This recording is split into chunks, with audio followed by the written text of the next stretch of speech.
Terima kasih sampai hari ini hidup kami berjalan baik. Karena Tuhan setiap hari menolong kami. Hanya Engkau yang kami perlukan Tuhan. Hanya Engkau yang kami butuhkan dalam hidup. Karena Engkaulah sumber kehidupan kami. Engkaulah sumber pertolongan kami Tuhan. Kami tidak bisa berbuat apa-apa tanpa Yesus. Hari ini Engkau menyampaikan isi hati Tuhan. Janganlah kami memberi kami ini. Sehingga Engkau yang mau sampaikan kami kepentingan Tuhan. Hanya kepentingan Yesus Kristus. Jangan setiap hati kami Tuhan. Sehingga hati kami terbuka. Kami mengerti kebenaran firman Tuhan ini. Ya Tuhan Yesus, saya berdoa dan mengucap syukur. Amin.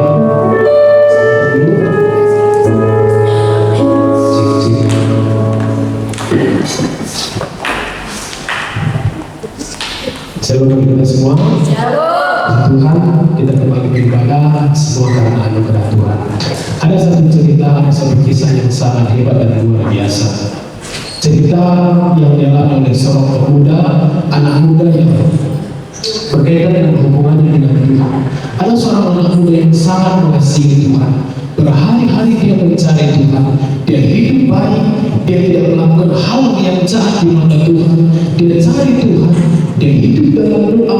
Dia hidup dalam pujian penyembahan. Dia melayani Tuhan dengan sungguh-sungguh. Tetapi masalah demi masalah selalu menghantam kehidupan muda ini.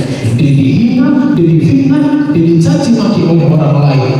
Suatu kali dia bertanya kepada Tuhan, Tuhan, aku setia melayani-Mu. Aku tidak melakukan hal yang jahat. Aku melakukan hal yang baik sebisaku. Ada satu dua hal yang mungkin aku jatuh, tapi aku selalu melakukan hal yang baik. Engkau melihat ke dalam hatiku bahwa aku mengasihi Engkau. Dia berseru dan mengatakan semua yang dia lakukan kepada Tuhan dan semua hal yang dia terima selama perjalanan hidup. Tuhan mendengar semua anak muda ini dan Tuhan menghiburnya. Pada satu malam, ketika dia tertidur, dia bermimpi dia sedang berjalan bersama Tuhan di sebuah taman yang sangat indah, di sebuah situasi yang sangat indah, pada rumput hijau yang sangat indah. Dia berjalan bersama Tuhan, dia berjalan bersama Tuhan. Lalu ketika anak muda ini menoleh ke belakang, dia melihat ada dua pasang tapak kaki di belakang. Dia berjalan terus bersama Tuhan. Dia toleh lagi, masih ada dua pasang telapak kaki di belakang. Begitu mereka sampai di puncak, jalan yang mereka lalui akan sangat berbahaya. Ada batu kerikil yang sangat tajam, ada jalan yang berlubang-lubang dan sangat berbahaya. Dan mereka terus berjalan, dan ketika anak muda ini melihat ke belakang, dia melihat hanya ada satu pasang tapak kaki di belakang. Dia bertanya kepada Tuhan, Tuhan, tadi waktu kita berjalan di bawah, aku melihat ada dua pasang tapak kaki. Tapi ketika berjalan di tempat yang susah, batu yang berkerikil, batu yang tajam, aku hanya melihat ada satu pasang tapak kaki. Tuhan menjawab dia dan berkata, ketika kau melihat ada dua pasang tapak kaki di tempat yang indah, itu tapak kakiku dan tapak kakimu.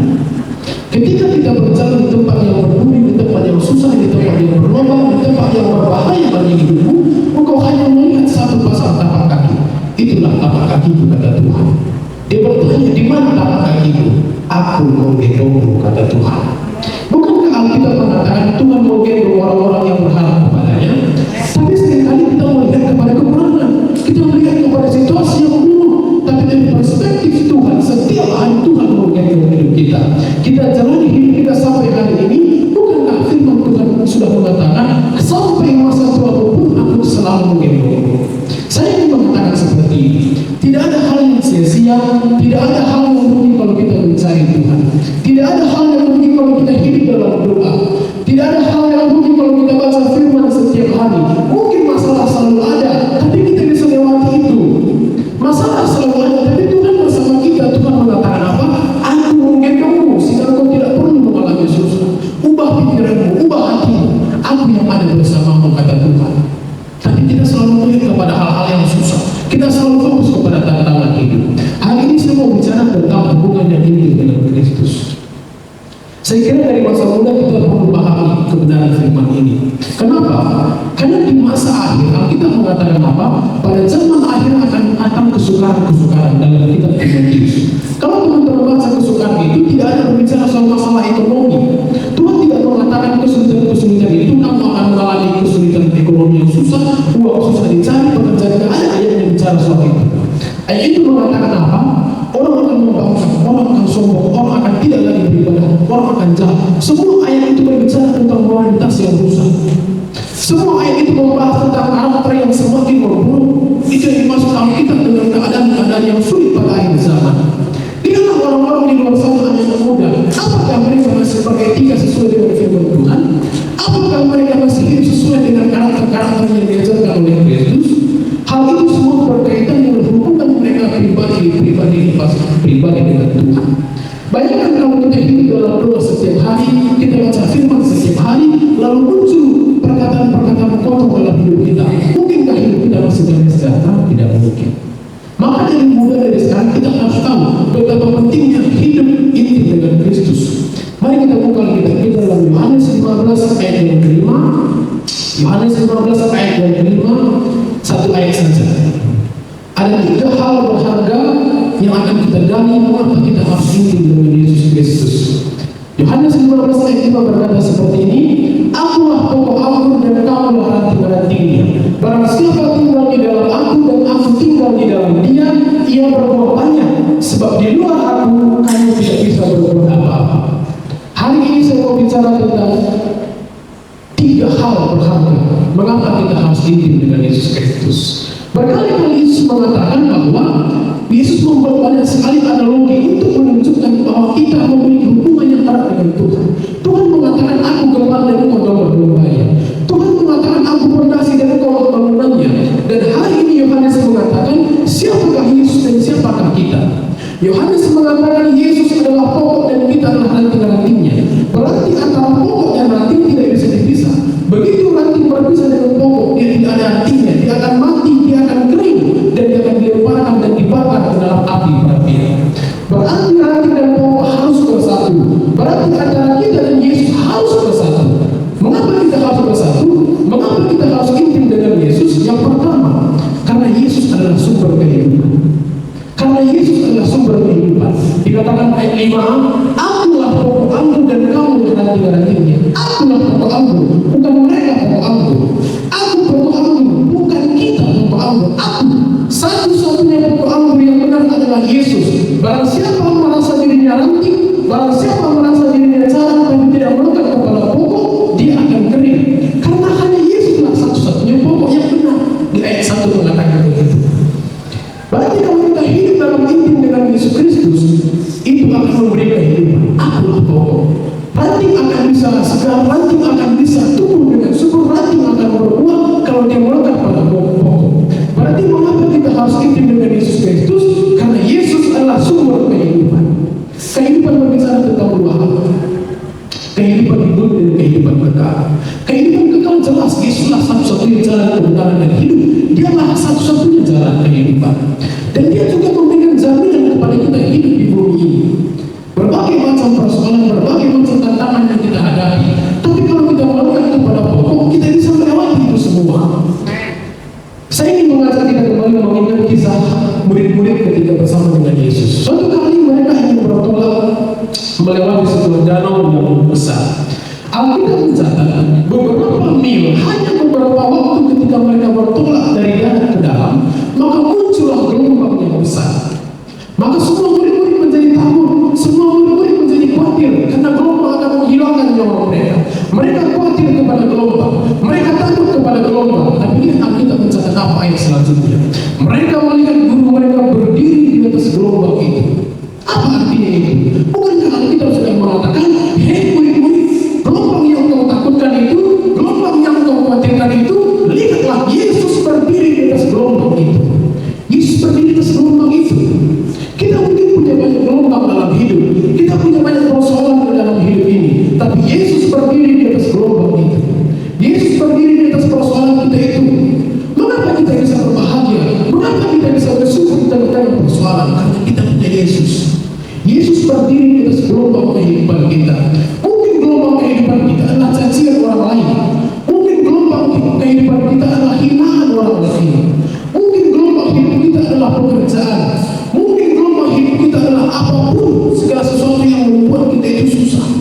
Tapi Alkitab mencatat apa? Yesus berdiri di atas gelombang itu.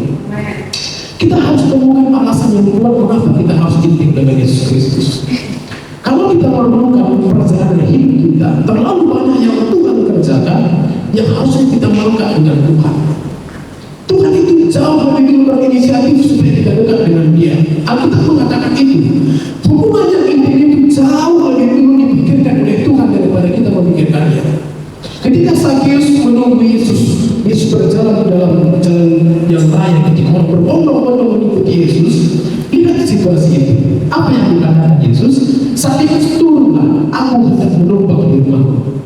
Sakeus tidak mengatakan Yesus menumpanglah di rumahmu, Yesus tinggallah di rumahmu. Yesus yang mengatakan Sakeus, aku ingin menumpang di rumahmu. Adakah tempat Yesus dalam hati kita? Masih adakah ruang tempat Yesus berdiam dalam hati kita? Alkitab mengatakan barang siapa tinggal di dalam aku dan aku tinggal di dalam dia. Masih adakah tempat Yesus dalam hati kita? Atau mungkin ruang itu telah dipenuhi dengan kebencian, mungkin ruang itu telah dipenuhi dengan persoalan-persoalan hidup, dengan ambisi-ambisi yang tidak jelas, dengan kejahatan-kejahatan yang tidak berarti. Jangan-jangan ruang kosong yang harus ditempati oleh Yesus Kristus telah dipenuhi dengan hal-hal yang tidak berarti. Alkitab mengatakan Yesuslah sumber pokok kehidupan. Di luar Yesus kita akan mati, di luar Yesus kita akan kering. Temukan alasan yang indah supaya kita bisa intim dengan Yesus Kristus. Saya percaya hidup ini indah. Kita nggak pernah bahagia sebenarnya. Coba deh kita ngomong. Saya sering merenung ketika saya duduk di rumah. Saya duduk itu merenung. Sebenarnya hidup saya ini indah, tapi karena pikirannya nggak jelas, saya bandingkan hidup dengan orang lain. Saya itu susah. Saya bandingkan dia sudah punya mobil. Boleh, kita mesti memacu diri untuk meningkat. Tapi jangan jadikan itu memperhambat hati dan pikiran kita. Hidup ini tergantung perspektif. Hidup ini indah kalau kita jalani bersama Yesus. Ketika orang misalnya menyulam sebuah gambar, misalnya sebuah apa yang kita buat contohnya, misalnya sebuah bunga atau sebuah kupu-kupu, dia sulam itu. Anda coba lihat dari bawah sulaman itu, akan terlihat sangat jelek, berantakan, dari sana melilit sana melilit sini, jelek sekali. Bahkan sekalipun gambar itu sudah jadi, bunga dan kupu-kupu itu mungkin sudah jadi berwarna-warni di atas, tapi kalau lihat dari bawah betapa jeleknya sulaman itu jelek sekali. Tapi coba Anda sejajar dengan si penjual, Anda akan melihat keindahan di situ. Kita sering melihat hidup ini berantakan, padahal kita tidak kurang bahagia. Yesus mengatakan, hei bodoh, aku telah menggendongmu sampai sejauh ini, mengapa kau masih bodoh? Hei, orang yang bodoh itu berkali-kali Alkitab katakan bukan soal IQ-nya, bukan soal intelektualnya. Orang yang bodoh adalah dia mengerti perkara-perkara rohani. Dan dia yang ketika kita akan melihat orang-orang bodoh seperti apa yang masuk ke Yesus. Kita ini tidak pernah bahagia kalau intim dengan Yesus. Kita ini tidak pernah bahagia. Jadi apapun perkataan orang lain, kita tidak pernah bahagia sebenarnya. Kenapa? Karena dari sudut pandang Tuhan, kita ini disulam terus. Tapi yang kita lihat selalu di bawah. Jelek sekali sulaman Tuhan. Jelek sekali yang Tuhan kerjakan dalam hidupku. Lihat tuh yang di sana gambarnya itu gambar bunga mawar. Tapi aku gambar apa yang akan buat Tuhan? Gambar ular-ular yang tidak jelas arahnya kemana. Karena kita lihat di bawah. Coba kita lihat dari firman, adakah yang Tuhan kerjakan yang buruk dalam hidup kita? Tidak. Bahkan yang buruk pun yang kita kerjakan Tuhan ubah menjadi kebaikan. Kita harus belajar melihat kebaikan-kebaikan Tuhan. Belajar untuk memilah-milah apapun yang terjadi dalam pikiran kita. Selama kita intim dengan Yesus Kristus, segala bentuk pikiran-pikiran itu mulai kita bisa pilih, oh ini tidak perlu, oh ini perlu. Betul, nanti akan jatuh. Mungkin kita akan salah mengambil keputusan betul. Tapi itu pun Tuhan menjadikan supaya kita punya pengalaman hal-hal seperti itu. Hidup ini indah. Temukan alasan yang paling tepat untuk kita kembali ke dalam hadirat Tuhan. Saya tidak tahu, mungkin kita berada dalam rasa malas di dalam doa. Saya juga sering mengalami itu. Seringkali kalau sedikit saja keadaan saya membaik, rasanya doa itu berkurang. Jadi kalau saya pikir-pikir, jadi nggak perlu, saya tidak punya alasan untuk menyalahkan Tuhan dalam hidup ini. Yang perlu saya salahkan adalah integritas saya, konsistensi saya. Hati saya mengasihi Tuhan ini konsisten nggak? Tentu tidak. Atau gampang berubah-ubah. Atau hal-hal duniawi yang sebentar itu mampu menggeser Yesus dalam hidup saya. Tapi kalau saya berjuang, saya mencari Tuhan, saya melekat dengan Tuhan, ini indah sekali. Adakah aneh sekitar 2 hari yang lalu? Ada Ada itu lagu praise, lagu sukacita. Kalau 1, 2, 3, apa lagu? Itu? Saya menangis itu, saya heran. Lalu saya pergi, karena saya jaga toko, saya nangis. Lalu saya pergi ke toilet, kenapa saya nangis? Itu lagu yang sukacita. Saya pasang lagi, keluar lagi air mata. Roh Kudus sebenarnya kamu sudah terlalu jauh, nah. Mana doamu yang dulu yang berapi-api? Mana tangisanmu yang dulu yang mencari Tuhan? Mana pujian-punyaan yang dulu yang menggetarkan hatiku, kata Tuhan? Belum apa-apa kita sudah mengenal Tuhan. Belum apa-apa kita sudah mulai jauh dari Tuhan. Bayangkan dengan lagu kita bisa ditarik kembali oleh Tuhan. Dengan lagu pujian yang tidak masuk akal saya bisa saya nangis. Kalau sahabat, untuk dia sahabat. Karena saya menganggap banyak orang sahabat tidak menjadi sahabat.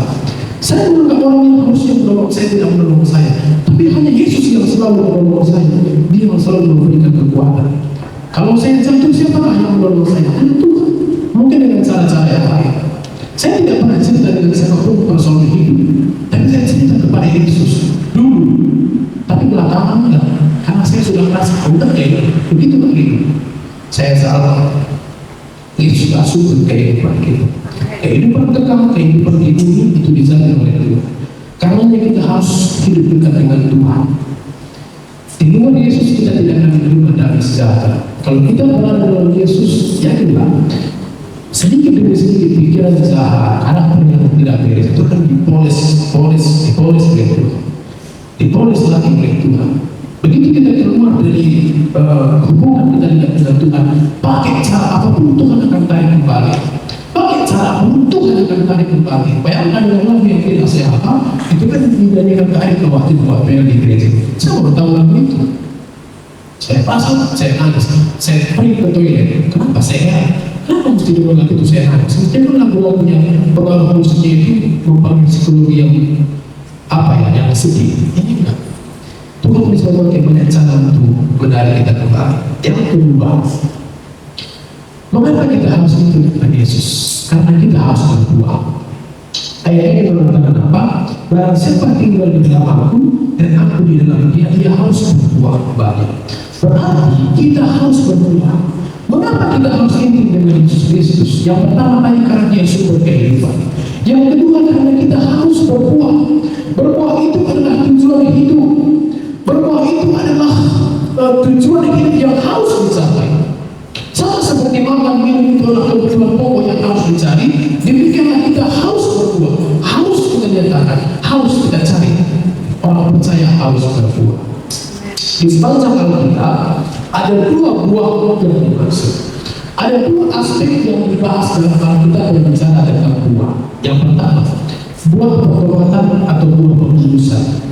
Itu nanti kaitannya dengan kasih, sukacita, dan sejahtera dan lainnya, pengendalian diri. Yang kedua adalah buah pelayanan. Di sepanjang Alkitab ada dua buah yang disampaikan oleh Yesus, buah pertobatan dan buah pelayanan. Bayangkan kalau orang tidak hidup dalam buah pelayanan, dia hanya hidup dalam buah pertobatan. Ada orang baik tidak suka bertengkar, tidak suka jahat kepada orang ada. Dia berhati ada, tapi tidak ada konsep pelayanan dalam hidup. Bayangkan dia datang ke gereja lalu duduk di sebelah kursi sana. Saya tanya, kalau orang duduk di kursi dia dilayani atau melayani? Dilayani. Jangan bilang ya, tapi kan nggak mesti di gereja yang melayani. Betul. Tapi konsep pelayanan itu dia nggak mengerti. Kita harus melayani. Dan bayangkan kalau orang hanya punya buah pelayanan, dia hebat melayani 4 kali seminggu beribadah. Hari Selasa kemah doa, hari Sabtu doa puasa, hari Rabu Eva, hari Minggu ibadah raya. Tapi nggak ada buah pertobatan. Sombong, marah, dengki, melakukan hal-hal yang jahat, itu nggak berbuah. Buah yang dimasuk Alkitab itu ada dua, buah pelayanan dan buah pertobatan. Ada banyak orang bangga saya ke gereja 6 kali dalam 1 minggu, ditambah lagi 2 malam 11 kali dalam 1 minggu, ditambah lagi ibadah seni 32 kali dalam 1 bulan, buah lebih dalam 1 bulan. Tetapi dia lupa ada buah pertobatan yang harus dimiliki oleh orang lain. Ketika ranting berbuah, maka Tuhan yang dimuliakan. Pernah ada melihat misalnya pokok mangga paren? Ranting mangga paren berbuah, enggak kan? Pokok mangga paren berbuah, itu yang betul. Sekalipun ranting yang berbuah, yang dimuliakan adalah pokok. Kalau kita berbuah yang dimuliakan kemuliaan adalah pokok Yesus Kristus yang dimuliakan. Pernahkah Anda berkata, lihatlah pokok ranting rambut itu juga. Walaupun bahwa itu bergelantungan di ranting, yang dimuliakan adalah pokok. Tapi kalau kita tidak berbuah, ya percuma badannya gede, pokoknya besar, pokoknya ada. Orang tak memuliakan Tuhan.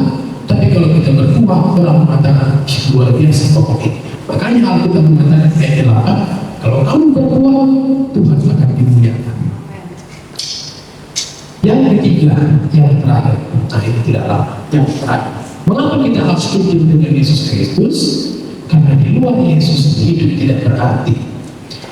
Sebab di luar aku kamu tidak dapat berbuat apa-apa. Saya sudah pernah sampaikan, di luar Yesus bukan berarti kita tidak bisa kaya. Lihat orang-orang yang mencaci maki Yesus. Yesus ngantuk, Yesus lapar, Yesus haus. Yesus bukan Tuhan, Yesus orang bodoh, Yesus adalah hina, Yesus adalah orang yang tidak perlu jaga. Orang-orang mencaci maki semua. Mereka masih bisa berbuat banyak hal, masih. Mereka masih kaya, masih. Mereka punya apartemen sana, apartemen sini, betul. Karena memang Yesus tidak berbicara soal dunia itu. Yesus masih berbicara soal buah, masih berbicara tentang perkara-perkara rohani. Di luar aku tidak bisa berbuat apa-apa. Artinya apa? Di luar Yesus kita tidak bisa berbuah baik. Itu yang dimaksud dalam perjanjian lama. Kamu yang berbuat baik, kata Tuhan. Tapi buahmu itu asam banget, kata Tuhan. Pokok anggur yang asam itu ada di perjanjian lama dalam kitab Yesaya. Tapi kan kamu buat begini, kamu buat begini, betul. Tapi engkau berbuat asam, kata Tuhan. Mau apa kita? Di luar Yesus itu tidak berarti apa-apa. Jangan mengatakan apa yang tidak berarti. Saya punya segala sesuatu. Orang tua saya punya ini, orang tua saya punya ini, orang tua saya punya ini.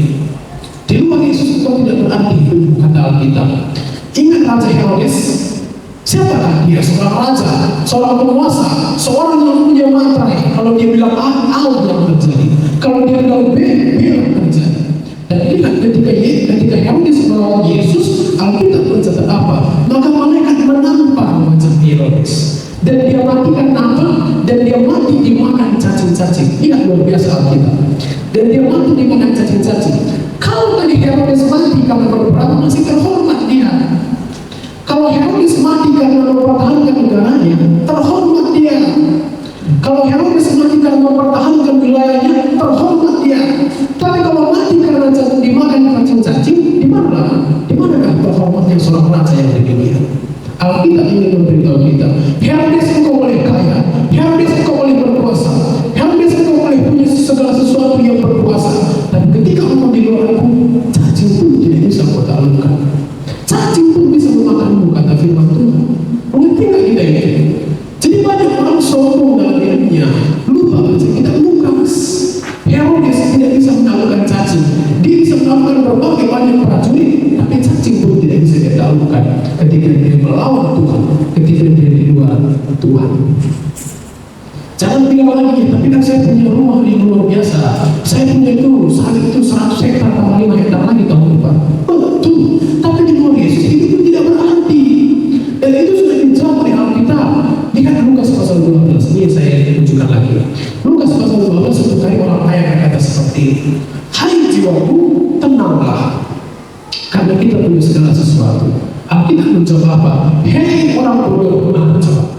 Orang kaya itu dibilang Yesus orang bodoh, bukan intelektualnya. Kalau dia bodoh nggak bisa jadi kaya raya.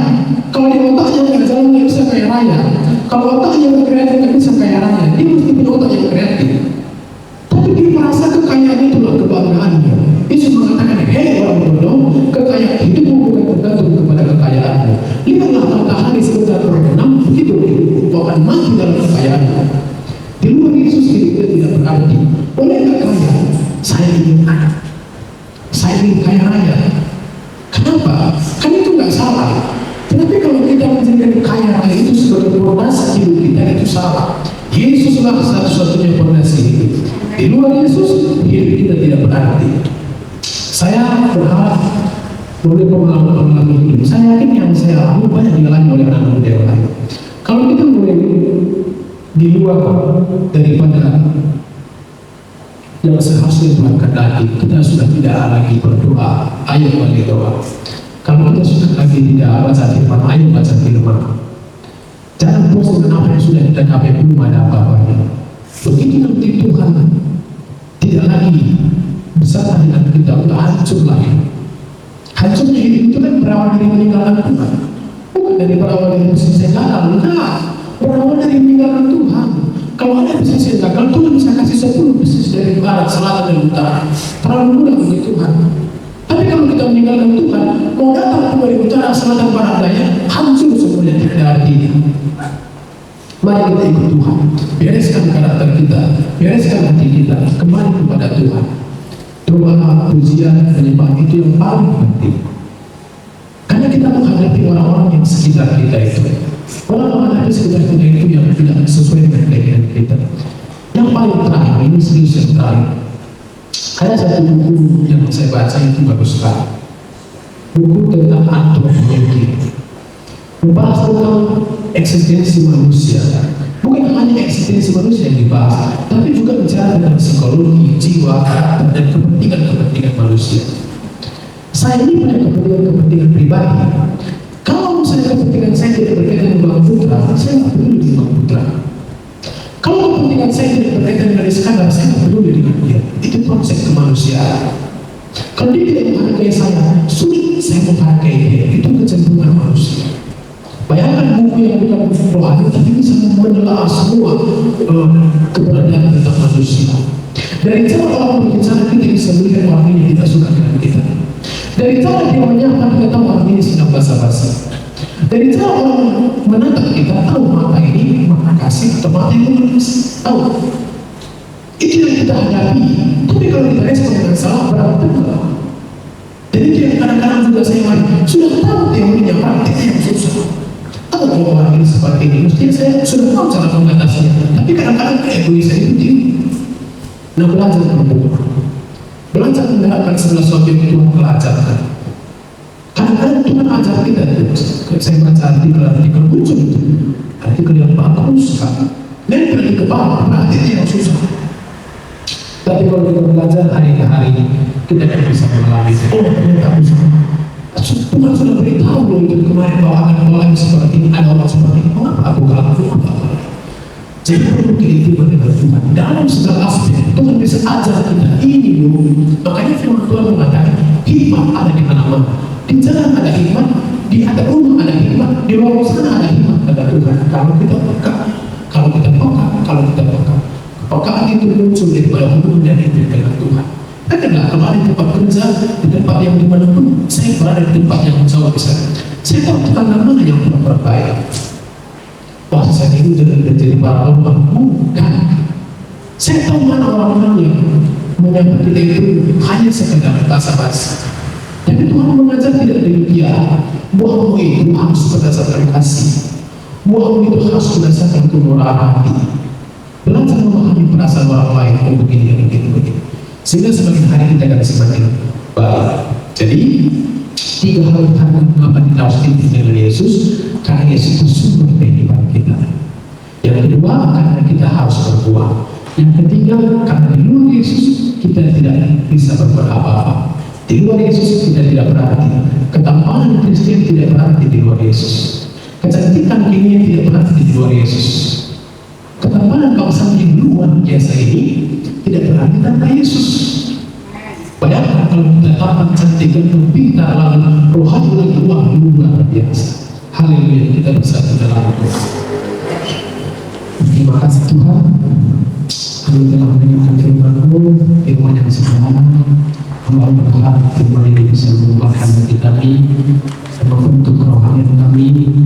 Kami percaya ke depannya kami akan semakin lebih baik lagi. Percaya kami dan mudah mencoba ini Tuhan. Kembali lagi dalam hadirat-Mu, kembali lagi mencari Tuhan, hidup dalam doa, hidup dalam pujian penyembahan. Karena hidup kami akan baik-baik ketika kami mendekat dengan Tuhan. Dalam nama Yesus saya berdoa. Amin.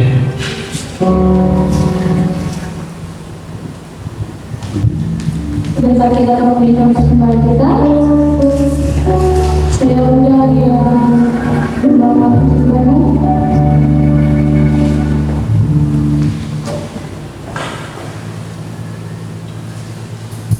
Sebelum memberi, kita berdoa.